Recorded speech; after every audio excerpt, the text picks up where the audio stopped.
This creature is a force more powerful than evil. Its desire is to consume all life on Earth.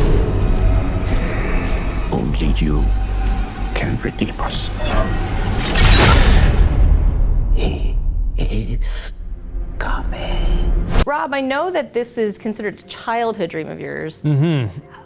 I would like you to take us back to where you were kind of in your age and just as a person when you first saw Nosferatu. I was already very much into vampires. I'd been like Dracula for Halloween when I was 8, and I'd seen the Bela Lugosi movie a couple times. I saw Nosferatu at 9, and it really ramped things up vampire-wise because the VHS that I had was made from a degraded 16mm print, and so Max Schreck's portrayal of the vampire in this degraded image seemed real. And the atmosphere of the Murnau film that is so haunting seemed extra haunting, and the whole thing felt like it was dug up from the past and had a kind of authenticity that really excited me. If you've watched the Bela Lugosi movie, it's like really awesome Transylvania and then like super boring chamber scenes. And all of a sudden it's like this version of Dracula is a simple fairy tale that's like really exciting.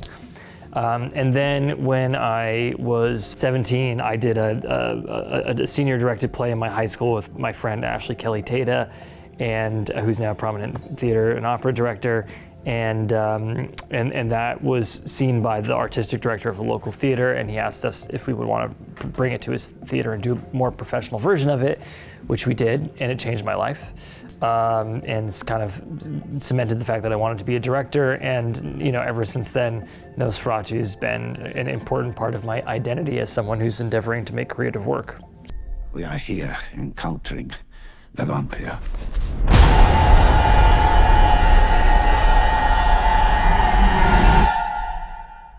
Nosferatu. Notably, you also have a history with Nosferatu in that you did Shadow of the Vampire. Yes, which was a big deal. I loved doing that movie, and it taught me a lot about how beautiful it is to work with a mask, and also how important it is to get out of the way, and yes, you're the one doing it, but forget about yourself. Take on another way of being, and that's easier to do when you have something that really triggers your imagination, like a heavy makeup. So, that was my interest. I probably had seen Nosferatu before that, but of course I became really intimate with it preparing for that movie. She's here, isn't she? The glorious child. Nosferatu is obviously very influenced from the F.W. Murnau film, but also the early Dracula film. But also, you dug in to kind of create your own vampire. Can you talk a little bit about what you wanted to bring to this story and what you told your cast to kind of get them there? I mean, the two main differences is that the Murnau film, unlike other Dracula versions, the female protagonist by the final act becomes the heroine. Mm-hmm. And I thought, probably the film would be more likely to have more psychological and emotional depth if we see the whole film through her eyes and she's the central protagonist from the beginning. Then the other thing is that what is Max Schreck? I don't really know. He's like not really like a human exactly. He's like a humanoid creature thing, which is amazing. But that wouldn't quite work because I don't understand it personally, even though I love it. And then of course the cinematic vampire climax with Edward Cullen's sparkling vampire and is no longer scary. Right. So going back to the folklore, the vampires of early folklore that were written by and about people who actually believed in vampires, those vampires were scary to them and would potentially be scary to us. They were rotten, putrid corpses, like maggot-ridden undead. So then the question becomes, what would a dead Transylvanian nobleman look like? And that is what Bill Skarsgård looks like. Not every actor has the ability to transform, and Bill does. And Bill also understands the discipline and importance of mask work. And even when he did the audition without makeup, he was contorting his face in a way that he didn't finally need to do because the makeup did it for him. But I could also see him knowing if the way an actor uses a no mask, if I put my face in the light like this or like this or like that, it changes the audience's perception of my emotions without changing my facial expressions. He has that understanding. It's interesting because in your version of Nosferatu, I think because of the way you channel it through the female character's story, it becomes a lot about this almost fear of female sexual desire. Yeah, you see the longing, you see the sensuality and the eroticism in the Murnau film. I really believe that. And Murnau and Galline, the screenwriter, call Ellen a somnambulist. And sleepwalkers in the 19th century were thought, even by medical professionals, many medical professionals, to have like an insight, like a view, a grasp, like an antenna into another realm.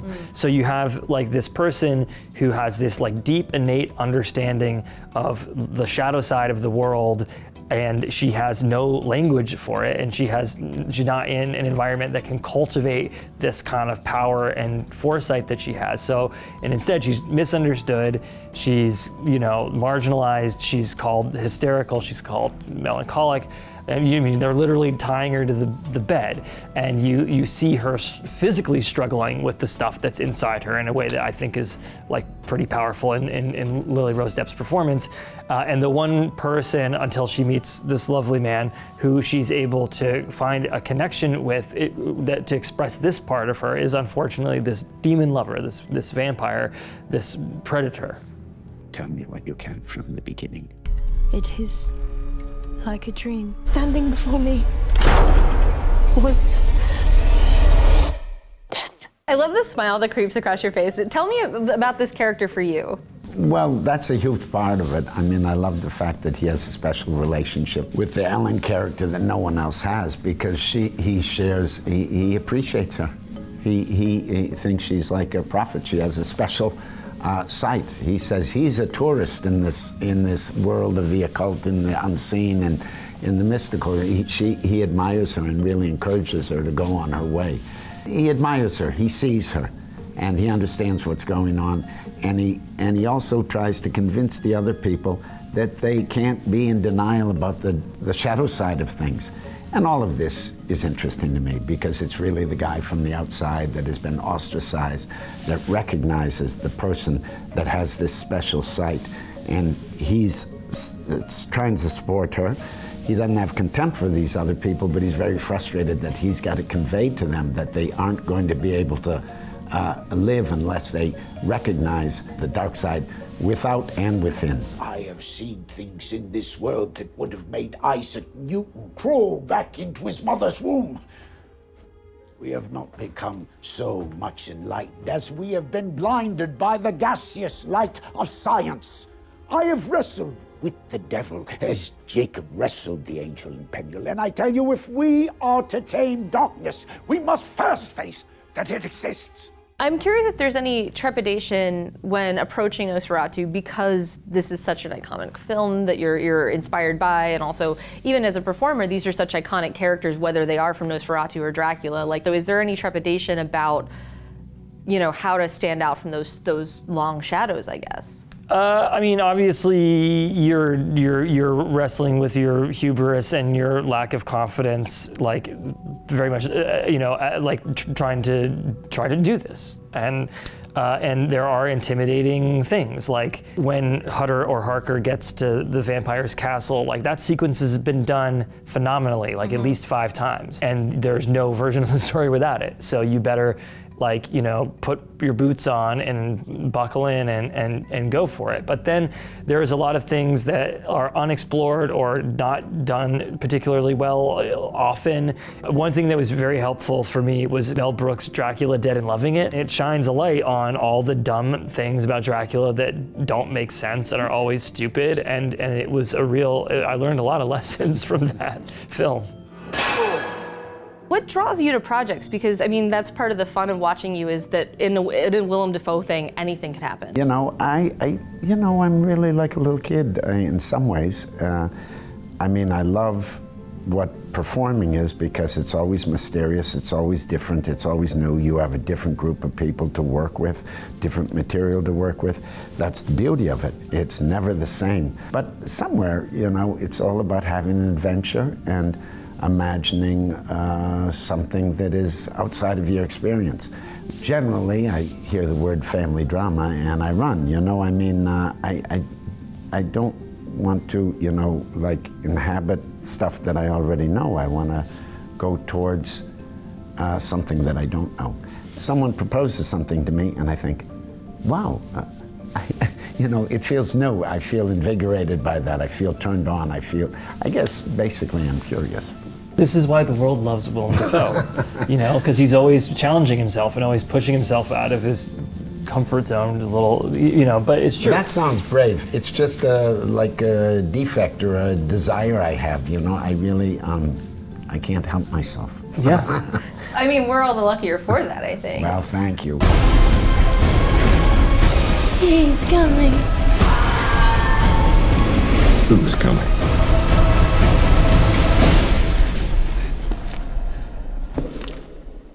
Nosferatu.